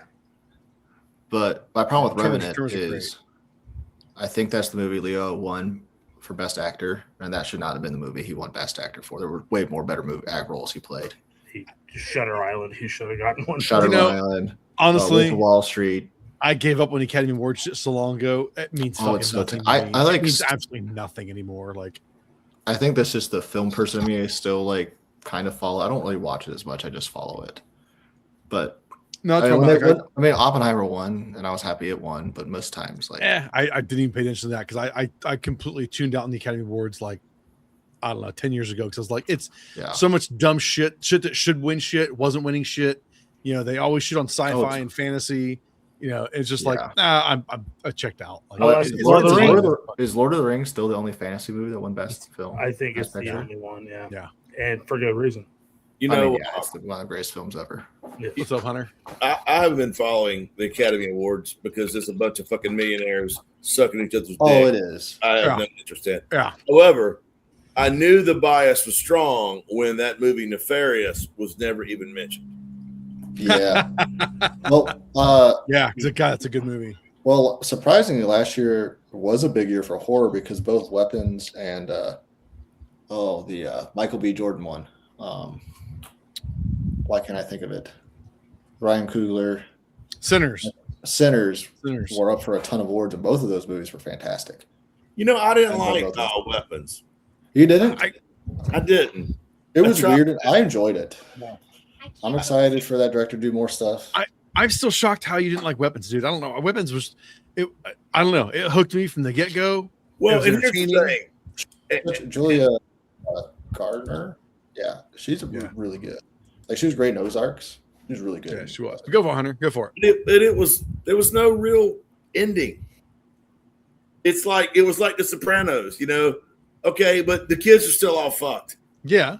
You know, so at least a little closure. But, you know, it's funny. I don't disagree with you in that sense, but there are so many movies. I think you and I talked about this. I'm like, I would love to see a graphic novel or an animated series of so many movies that you hit this climax, the movie ends, but you know it's not really the end of the story. There's so much shit that still has to happen beyond that. I kind of want to know, like, it's not really like worth doing a sequel on it, but yeah, I'd like to know a little more what happened to it. Like, I'm with you. I would love to know more. Like, yeah, they said some of the kids started talking again. What about the kids? What about the kids' parents? But yeah, but I would like to see. It didn't bother me though. I liked it though. That didn't turn me off from the movie. I think Weapons doesn't need a sequel. I think it needs a prequel. It's getting one. Oh, is it? Yeah, they're ant, the witch ant? bitch. Yeah, they're doing a story on following her. So like, we're gonna find out like how fucking old she really is, you know, because you don't really know in that movie. Was she 100 years old? Was she 150 years old? Was she 200 years old? Was she really? Right. You don't know. So yes, that is actually in the works. Oh, I didn't know that. But no, you're talking about the Oscars though with Sinners. Then Sinners to me was. Hunter, did you watch Sinners? Joe, did you guys? No. Sinners. I enjoyed Sinners. You did watch it, Hunter? I loved it up until the time, like maybe 2/3 of the way through, where it just went to shit. Like, it was a really good movie. I love. Oh, like when the whole vampire battle happened. But it's just, in my opinion, the from the beginning of the movie to at least halfway through it, they portray these people as reasonably intelligent, you know, rational, understanding human beings. But then at some point, and I get, you know, perhaps witnessing a vampire attack would fuck you up mentally and your buddy getting all ganked up. However, I feel like in the interest of to make it more fun, the characters got really stupider in the last third of the movie. And they made little like typical horror tropes. They made like the dude suddenly like letting everybody in, and I get they that. wouldn't have made fucking 20. And even Candy was like, that dude just did that. I don't opening a door. I don't know, fucking something. And I'm like, right, because it was like 20 minutes ago, and he was like, fuck no, don't, you know. So yeah. So I think for me, what saved it was the end when it goes into the future, and the kid is like now older, still playing music, and then like I thought that was cool, but the whole thing is like how music transcends culture. Yeah, and the vampire stay in the past, which was fine. It was cool, but yeah, like I like deep stuff like that though. But I did like the right before that. Was it Smoke or Stack that was still alive? I couldn't tell you. And he like gets the all the weapons out they had buried, and takes out all like the police. Yeah, like that honestly, to me that felt forced as shit. That felt forced as shit. That was the whole. Let's get the black guy to kill the white guy, the evil white, you know, racist dudes. That felt way forced to me. And honestly, it was a really good, well told remake of From Dusk Till Dawn. No, yeah, I can see that. Like I get the themes to it. It didn't move me at all. I get it. I enjoyed it. Like I was entertained. My wife and I both were thoroughly entertained from it, but I wasn't like the way some people are like, oh my God, it's such an amazing Michael movie. B. Jordan. No, it wasn't. Yeah, and like, was that really necessary? He played both roles. I thought that was kind of dumb, honestly. But let me They're ask you playing this. twins. I'm a huge. But need to be identical twins. That was dumb. Like, I also love. Like I've been on the Michael B. Jordan train since Friday Night Lights, because I was on when Michael was in high school. I thought he was great in that. That's where he got his like debut. No, he's good. I'm just saying it was unnecessary to have him playing two roles at once. It just didn't need to be. Do you like Ryan Coogler? He's a little overrated. I think he's very overhyped. I don't disagree. I'm not looking forward to his X-Files reimagining at all. Is he doing the new Black Panther? Yeah, I imagine. I don't know, and that was overrated as all get out too. The first one was fine. Second one I didn't like. The first one was overrated as shit. It was not this seminal great film. No, I wouldn't say it was. Like it was fine. Like I enjoyed it, but it's not like in the top 10 of MCU movies. David, it wasn't the biggest. I liked it. It wasn't like. Do what, Hunter? Did you just say "All Get Out"? All Get Out. He did. I probably did. Did you hear that this weekend? I don't know. Okay. What are you getting at, dude? It's unusual to hear those words coming out of you, brother. That's funny. You're from fucking Ohio. You just said, "No, get out." I'm a dog. You're shit. I'm sorry. I'm sorry. Ohio. I'm sorry. I lived a decade in the Carolinas. Okay. Hey, man. Well, oh, that's right. That's right. I lived in North Carolina for a decade. Okay. So you potentially have potential to be potentially remediated. Maybe. I mean, I fought my damnedest not pick up a Southern draw. Like I truly did. My dad picked up a little bit. My mom really picked it up. I fought my damnedest to not talk like y'all. So you chose that fucking whatever it is? Dude, I grew up. That's fucking on a screen door, man. God. Hey, my half my family's from Kentucky, so Yeah, I grew up in Mass, where everyone thinks I lived in Boston, and I'm like, No, it's retarded. We get people in Southern Ohio. So Southern Ohio, it's not Kentucky, and I barely consider Kentucky the South. Is Southern Ohio people will talk with this Southern draw, and I'm like, you're from Ohio. Fucking Ohio. And I met Southern Indiana people, same thing, talk with this Southern draw talking. And I'm like, dude, look at where the fuck you're from. you're in the Midwest. You're not from the South. Like, quit it. I get it. If you're into reenacting, you play the Confederates, fine. You're still not from the fucking South, okay? I don't know, man. People are weird. People are weird. I think the Doors did a song about that. It was called People Are Strange. Great song. They're synonyms. Great Weird, song. strange. Dude, I found one the other day, music-wise. Synonym? Oh. X-Files. Well, and here's the thing. It ties into even the X-Files, too. There's a song on the X-Files Fight the Future album soundtrack called The Crystal Ship. It's really, really short. I always liked that song. I know who the band was singing it. It was super cool. And something kicked in my mind the other day to look it back up. I was like, oh, shit, that's a Doors song. And I go back and I think about the lyrics. I'm like, of course it was a Jim Morrison song. And I play his version. It's way more slower and melancholy. And I guess it was about a breakup he had. Then I go and play this cover from X-Files, which is way faster paced, but still it's like, damn, go figure. You hear something really, really good like that. And it wasn't even original because the Doors, that's where it came from. Which Hey, Dave, I just sent you a link. You should open up. Okay. Speaking of X-Files. I've seen this. Because I'm a nerd. Get out of here. Fucking pop-up bullshit. I think the characters look good. I'll share this thing. Oh, wrong window. Close top screen. But Hunter, I've been seeing some other Doors. People Are Strange. There's a cover by a band called The Violent. That it's a pretty solid cover as well.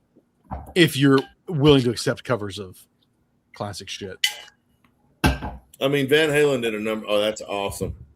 X-Files. It's a Lego. I think when it drops, go. they're doing a gift with purchase. And I can't That's remember fucking cool. Oh, shit. yeah. Go to the main screen. Hold on. Mulder, Scully, and Alien. There's Skinner, Yep. Cancer Man. Is that supposed to be Krychek? I think so. I'm guessing Mr. X, not the other Oh, there's the worm dude. That's fucking cool. So when it comes out, they're doing an exclusive gift with purchase of Scully's Lab. It's if you scroll down just a little bit. $200. Oh dear. Holy shit! Is it really? Yeah, it's not cheap. And the ad with Gillian Anderson's hilarious too. Because of the X-Files license. It's not cheap. That's still The Office. Hey, I hadn't heard anything about the lab. That's kind of wicked and cool. Yeah. Scroll down on the main screen, not the sidebar. Keep going. There it is. So that's if you buy it in the first 10 days, you get that. Which, if you do it then, okay, it's probably worth it. I mean, cool, cute, but she didn't actually have like a lab. It was wherever the hell they were at. She was doing. Yeah, it was like mobile, wasn't it? No, it wasn't even a mobile lab. It was whatever county they were in, whatever sheriff's office, whatever morgue, whatever doctor's office. Yeah, anywhere. Right. It didn't really matter. It was wherever she was at. But that's pretty cool. I remember the X-Files ride at our show at Disney. They had a ride? It was like a show. It was in MGM's would have been MGM Studios Park. Interesting. I never knew that. I didn't know Disney had X-Files. Well, they do now because they bought Fox. Yeah, but they had a they all licensed shit left and right back in the day. Yeah. Because it wasn't like Hollywood Studios today. It was And X-Files still holds up really well. I'm currently in the first season with Robert Patrick has joined as cool. John Doggett. And yeah, there's still some damn good episodes I forgot about in there. Yeah, I've never actually watched the X-Files. Dude, seriously, watch it. Start with season 1, episode 1. It's good shit. Okay. It is really good shit. I mean, again, we're talking about guns and shit. Yeah, when you get to like SWAT teams showing up, it's not good in that sense. There's a lot of teacup holding. Yeah, that stuff don't bother me. You gotta let as long as you can get over that. The only thing that really honestly bothers me is like you watch Law and Order and they pull out their Glocks and they pull the hammer back and I'm like, you hear the ADR sound effect of a hammer clicking. Yeah, that's. And I'm like, oh, dude, no. That's I think that's the only thing in film that bothers me when you have a striker fire gun and it's like, oh, I'm gonna pull the hammer back. Like, right. No, it doesn't make a sound. Why are you playing that in there? Or the slides are locked back and you hear like a dry fire of a double action click. Like, oh yeah. What the fuck? Like, yeah, that bothers me. No, nothing that bad in the X-Files. It's just when you see the guys running around, like the SWAT guys, their tactics, it's like you're watching, John Carpenter's Escape from Precinct 13, where it's like it's just not good. Yeah. But it doesn't take away the rest of it. It's still so good and worth watching. That dude, you should definitely watch the X-Files. You'll burn a lot of time watching it because there's 10 seasons, 11 seasons. Yeah. Okay. I need to rewatch that show. I haven't watched it since when it was out, the 90s. 93 was the first season. Yeah, I haven't watched it since probably reruns around like 1999, 2000. It's around like what, like Aliens and stuff like that? I mean, the Aliens is never like confirmed till a good halfway through. Okay. But it's a lot of it's strange cases the FBI can't deal with. So you have conspiracies that build, and you have Monster of the Week episodes where it's just random. Like they have a werewolf episode, they have a vampire episode. Okay, yeah. All right, yeah, no, I could get into that because it's good, man. It's really I'm good. Not that really like. There's a select few shows like I'm rewatching American Chopper because like it interests me. Like I think it's cool. The first few seasons that was really good. Yeah, I think that's all I ever saw was the first 2 seasons, and I checked out a reality. I worked with my dad, and that's what it was like. Like you just my dad. I used to watch that all the time. Yeah, it was literally like living everyday life working with my dad. I still think my favorite bike they did were the 9/11 tributes. Yeah, that one was a good one. I really like the David Main bike, the Easy Rider magazine tribute. That one was really good. They did a Bill Murray. I don't remember any of it. One for I don't know. I don't remember any. I think they did. Didn't they do a Bill Murray Caddyshack bike? I wouldn't surprise me. I can't remember, but I'm rewatching that. I've watched like a select like 10 shows over and over again. Like me and my girlfriend just watched Big Bang Theory for like the 3rd time in a row, and right. Yes, they did do a Caddyshack bike. We just watched rewatching I rewatch Sons of Anarchy all the time. I never watched Jack for Big Bang Theory, but I know people have always told me how much it references so many other things. Oh, yeah. For that reason alone, I tell you, you should definitely watch X-Files then, because I'm sure they've got references in that damn show. They do.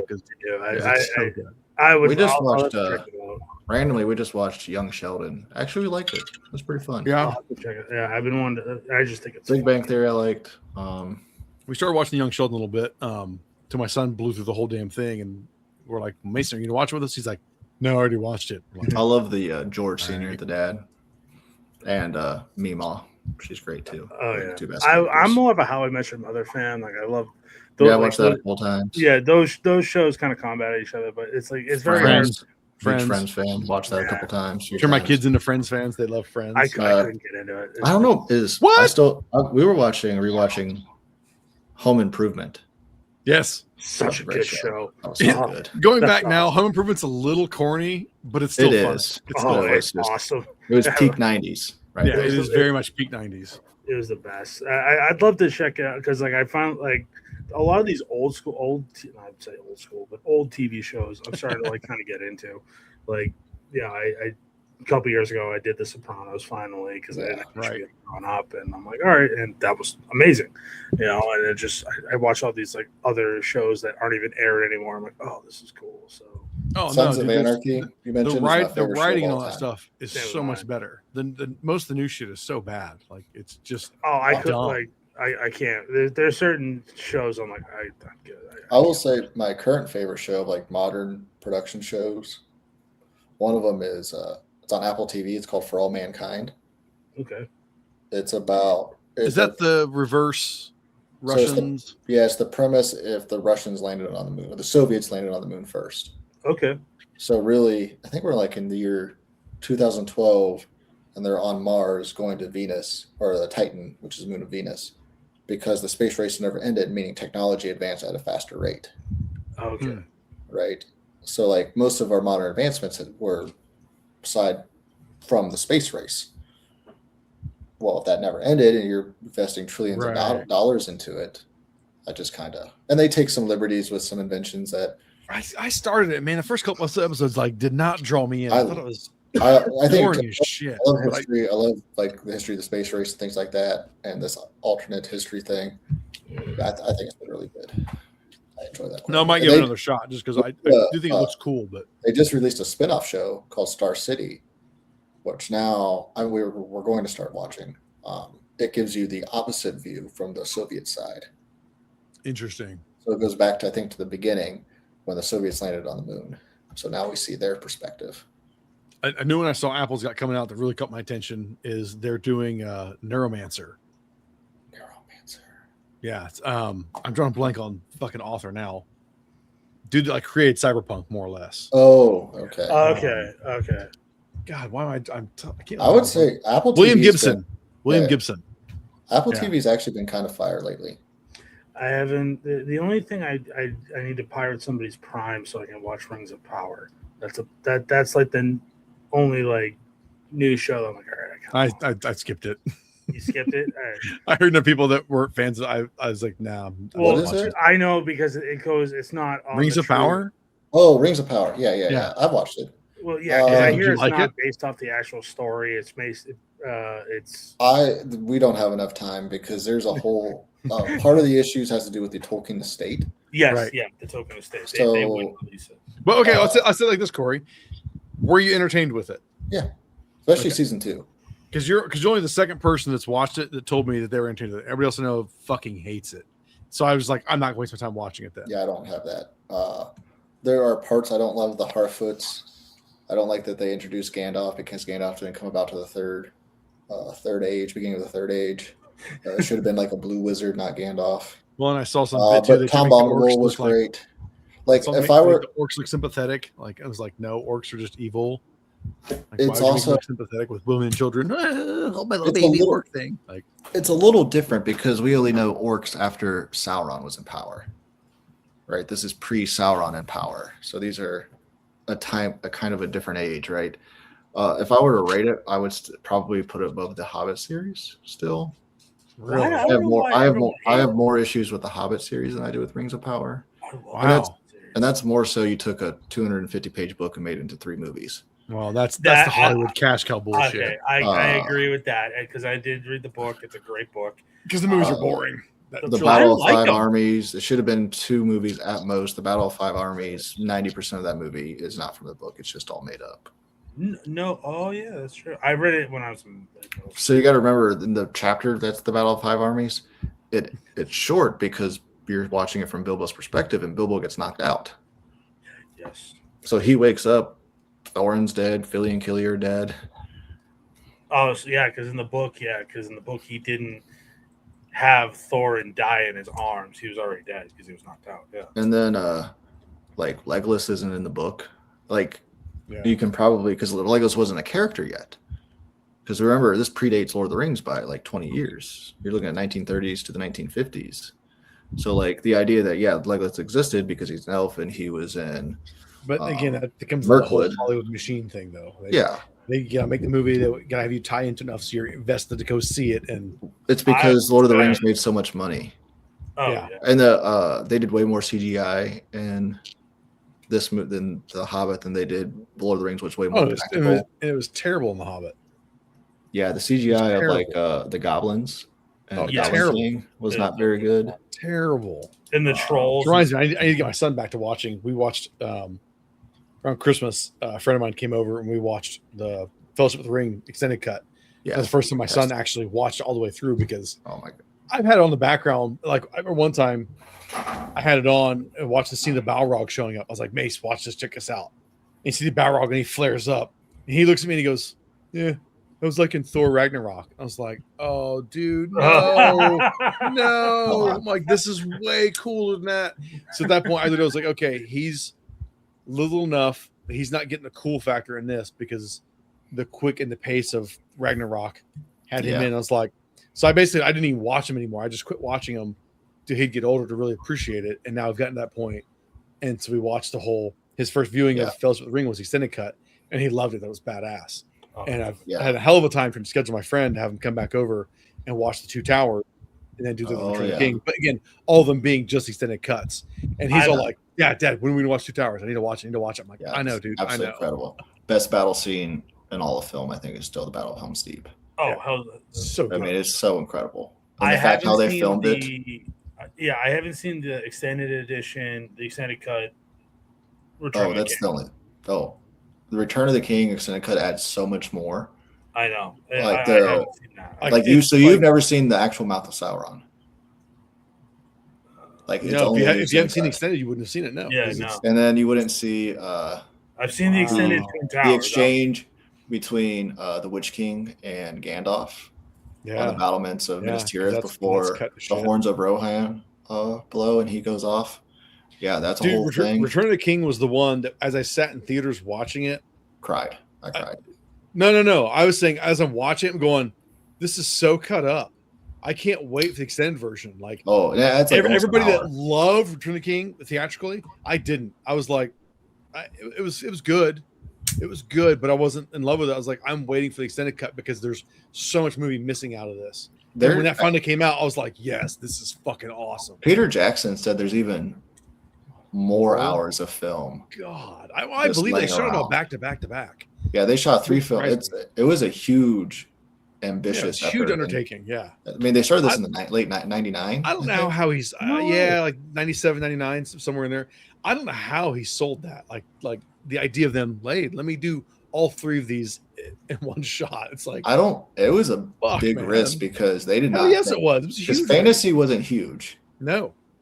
And again, the fact that it won, like, you don't like the theatrical release, and it still won Best Picture of that year. Yeah, right. Which is mind blowing because I think it is the weakest theatrical cut by far. I agree. I think the Fellowship is the best theatrical cut. But here's the thing: each movie you get more and more. Like, the extended cuts gets longer. So it's also insanely long. Insanely Fellowship. long. So that means there's more stuff in the Fellowship that you see in the theater versus not. Yeah. And I even think the extended cut, the stuff that's added, doesn't really change the story all that much. On this reviewing, there's only a couple scenes I think that really do elevate it. The rest of it does kind of drag it a little bit. I thought the scene when they did the first meeting in Rivendell where they decided, hey, we're going to go to Mordor. So good. That's like that so extended cut really brought it. That one was like, I'm like, Oh, okay. Now this all makes sense. Yeah. Yeah, that one more follows the book, but that's like probably the only one that really makes that big of a difference. Everything else it's fun, but I don't think like if I'm going to watch the theatrical release, I don't feel like I'm not missing as much. Right. In the Fellowship, compared Same, not so much for the Two Towers, Return of the King, but for the Fellowship, I could save a half hour and watch the standard edition. I think totally agree. That's fine. Totally agree with that. But saying all that, that's why I say when I put Rings of Power, I put Rings of Power ahead of The Hobbit because I have so many issues with The Hobbit. There are things I like about it. There's a lot. I'm still not sure. I still don't think I'll give The Rings of Power a chance though. You don't have to. I'm excited for third season. I like what they did with the second season. Obviously, there are things in Tolkien's lore they can't access, can't talk about, can't do. Right. And there are things they have to change. So one of the biggest issues, Durin, which is like the leader of the dwarves, right? He reincarnates. So there's like during the 6th or 7th, I think is the last one in Tolkien's lore. But in the show, you have 2 Durins at the same time, a father and son. Well, why did you do that? Because you can't. It's hard to explain to people that aren't into Tolkien lore to explain how they're reincarnated. Right. Like, so there's like decisions you have to make so it can be digestible by a broader audience. Do I like that? No, but I'm not necessarily the target audience. Right. So I'm already super into it. So how much effort do you think they're going to put into the chase for Gollum now? Oh, a lot. Oh, That's God. Andy Serkis. I think that's what I'm gonna pass on that too. you don't like Andy Serkis? It's not because of him. You've got Stephen Colbert's writing it. No, that's not that one. Oh no. Yeah, it is. No. Hunt for Gollum. Stephen Colbert is writing Hunt for Gollum. Yes, he is. He's writing a Lord of the Rings movie, but he's not writing Hunt for Gollum. Yes, he is. That is the one he's doing. No, that's Andy Serkis writing that one. No, he's directing it. No, they're doing another. Colbert is wrote a movie. It's written. It's about. So in the book, The Fellowship of the Ring, between when they left Bag End to when they arrive in Bree, is totally different in the book. Okay. So basically, he's writing a movie about that. Which, no thanks. That I'm not very much interested in because I'm like, you're retconning. So like in the book, it's 17 years between when Bilbo disappears to when Frodo leaves. There's 17 years that happen. In the book, and that's one of the things that's not explained very well in the film. But and then in the book, he goes to make a movie of that is dumb. In the book, he goes from Bag End to Crick Hollow, where it doesn't even stay at night. They go through the old forest, where then they meet Tom Bombadil and the Old Willow and the Barrow Wights. Great stuff in it. It's like a third of the book just getting from. I hated Tom Bombadil. From Bag End in the book, did you? Yeah, that was boring as shit. I was so glad the movie he was not in it because Marigold. I couldn't stand that shit. The Barrow Wights are pretty epic scene. I didn't know that it took 17 years between Bag End to when he left. Bree. Yeah, so when he leaves for Bree. So he's in Hobbiton for 17 years. He's 33 when Bilbo leaves. He's 50. It's not explained very well in the movie. He's 50 when he starts on his journey with the ring. No shit, I didn't know. So it's the same. So after Bilbo's party, he stays in there for 17 years. Yeah. Oh no shit. So Bilbo was 50 when he left with the Company of Thorn, Oak, and Shield. Okay, so what the fuck is Stephen Colbert doing if he's not doing the Hunt for Gollum? Which still he's doing what I just told you. It's a movie about the book version of when he leaves Bag End and goes to Bree. Then what the fuck is the Hunt for Gollum then? I thought that's what that was. It's during the 17-year gap when Aragorn is hunting Gollum. Well, here's the thing too. Because they have to do so many recastings for it, I'm out. Yeah, I'm out. And like I said, you can't tell me they're gonna make this not retcon shit. I mean, even George Lucas fucked up and retconned his own shit with the prequel trilogy. Oh, I know. Now coming doing these things, I'm out. I'm intrigued by it because of Andy Serkis. It's not enough for me. All right, we'll see if it's good. They also my dog's bugging me. I know he's got to piss. So I know they have to do so many movies every so many years to keep to the retain licensing. shit. It's same That's thing why Sony does with Spider-Man. That's why they did War of the Rohirrim a couple years ago. Right. And I get that, but the only reason why I'm not going to bother with if it's rights keeping shit, when they actually put the effort in to do something right again. Yeah, and then like Amazon get Del Toro or Peter Jackson back to do something, maybe then, And the whole Amazon Ring of Power thing, totally different license. Right. This TV show which is so jacked up. The Tolkien estate. I guess I can go on for a while about. Yeah, no, my dog's bugging me. He needs to go out. Yeah. So we'll wrap this up. Oh wait, Hunter? hold on. What? Just, ooh. Yeah. We'll talk about this in another video. It's the platypus. It's a little teaser right there. Sexy. All right, we'll go with this. Joe, where are you at? Where can people find you, buddy? You can find me on YouTube at Shooting Gallery, Rumble Shooting Gallery as well, Instagram, all that good stuff. Oh yeah, Corey. I don't really do much on Instagram, but C_R_rights. But I'm a writer. You can find me at anywhere you can find written gun content, really. Right on, man. Hunter. You can find me at the ABC store. Is that where you're heading tomorrow? Sure. You can find him at the local colonoscopy office. Oh, don't knock it till you tried it. Oh, Jesus. I'm overdue for one. So you can find Hunter at Range Hot. That's right. That's what I was supposed to say. That's what I was saying. Yeah, man. But also, if you go to your local ABC store in the Raleigh area, you might bump into you're gonna bump into me. You notice me, I'd be smiling. Yeah, right. You're always smiling.